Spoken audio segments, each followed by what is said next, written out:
dans le programme durant 3 semaines de formation où je me livre totalement de façon approfondie. Le voici. Au niveau au niveau du top 1, nous allons voir les pronoms qui en russe veut dire les verbes qui veut dire les glagoles qui se fait. Les pronoms, les verbes, les propositions, les verbes de mouvement, glagoles dirigés, les gérondifs, les participes, les terminaisons, toutes ces choses-là, jusqu'au calendrier de grégorien. Donc, voilà un peu le programme, ce qu'on va faire, notre feuille de route, qu'on va essayer de faire durant toutes ces 3 semaines-là. Donc, aujourd'hui, ensemble, on va voir les cardinaux, les ordinaux, les saisons, les mois et les jours ici en Russie. Bon, d'autres m'ont demandé de laisser cette partie-ci. Je me suis dit non. Pourquoi prétendre que tout le monde sait déjà ça? On ne peut pas estimer que tout le monde le sait. Le russe, c'est une langue étrangère. Donc, je me dis que même si tu connais et que tu revises à travers cette vidéo, ça sera toujours une bonne chose. Donc, en ce qui concerne les cardinaux, c'est la même chose comme en français. Comme on dit 1, 2, 3, 4, 5. Juste qu'en russe, maintenant, nous avons souvent des...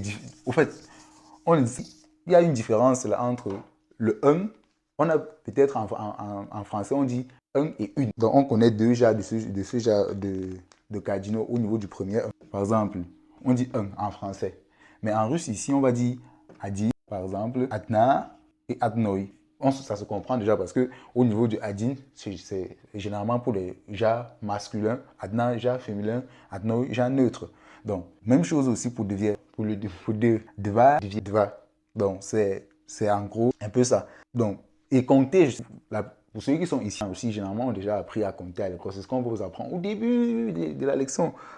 On dit 2, peut-être 3, 3, 4, 4, 5, donc toutes ces choses-là. C'est pas compter, c'est pas que je viens vous apprendre à compter, non, c'est celui-ci, premier, deuxième, c'est ça qui m'intéresse, c'est la partie-là, c'est cette petite remarque que je voulais vous faire savoir lors de ma vidéo.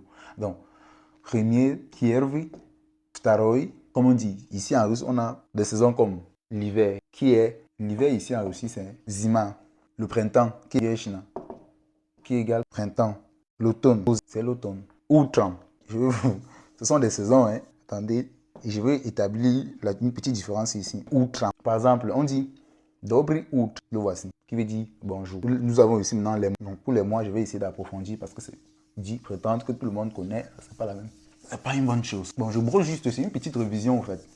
Pour les débuts, si. C'est après qu'on va passer aux choses sérieuses. Je suis en train de brosser parce que pour ceux qui sont ici en Russie, savent déjà ce que, et qui vont à l'école, savent déjà ce qu'ils sont en train de faire. Mais ici, je suis juste en train de brosser dès le début.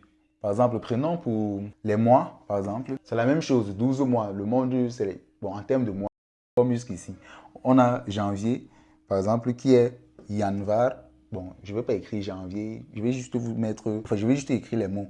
Yanvar, par exemple, qui est le mois de janvier ici. Février, mars, avril, mai, juin, juillet, août, septembre, vous pouvez lire ça.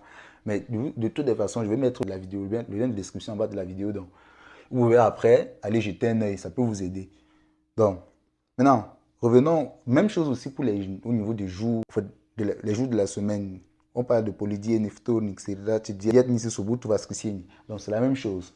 Donc ce n'est pas, il n'y a rien de compliqué. Pour ceci, pour un gars qui m'embauche, qui veut vraiment comprendre, il peut même s'asseoir même dans son bus, il a ses écoutes, il met la pape, c'est fini. Il comprend, il essaie de... C'est ce qu'on vous montre au début des livres. J'ai voulu normalement surpasser tout ceci, mais bon, je me suis dit, on ne sait jamais. Revenir sur ça, ça peut rappeler certaines notions que d'autres ont déjà vues. Et même pour ceux qui veulent immigrer ici, déjà même au pays, vous pouvez apprendre ça. Même dans les livres et tout à la bibliothèque, vous allez tellement voir ça là-bas, donc c'est tellement versé. Maintenant, revenons ici au niveau, je vais insister sur un point ici. Passe. Voilà.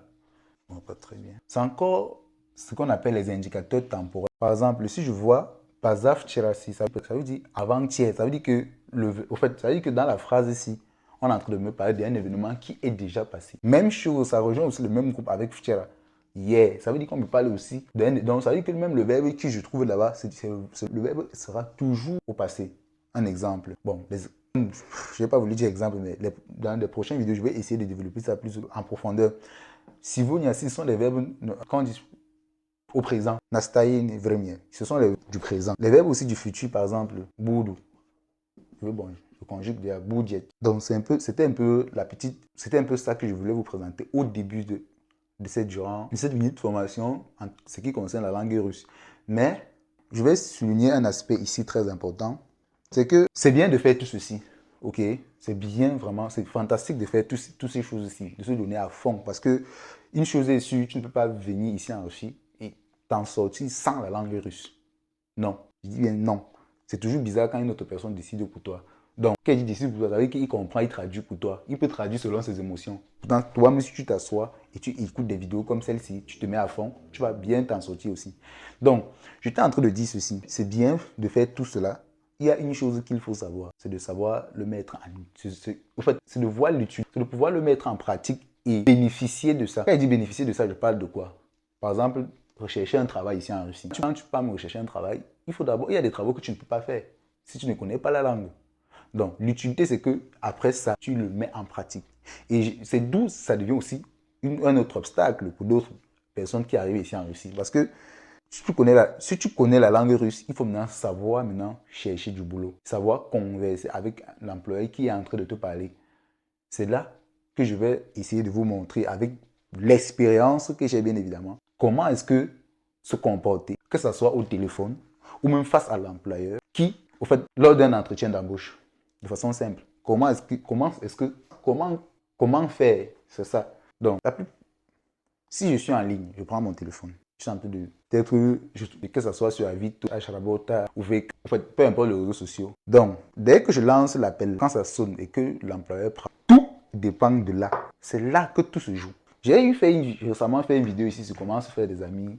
Je vous ai parlé. Je vais encore mettre le lien même de cette vidéo dans la description en bas de cette vidéo toujours. C'est très important.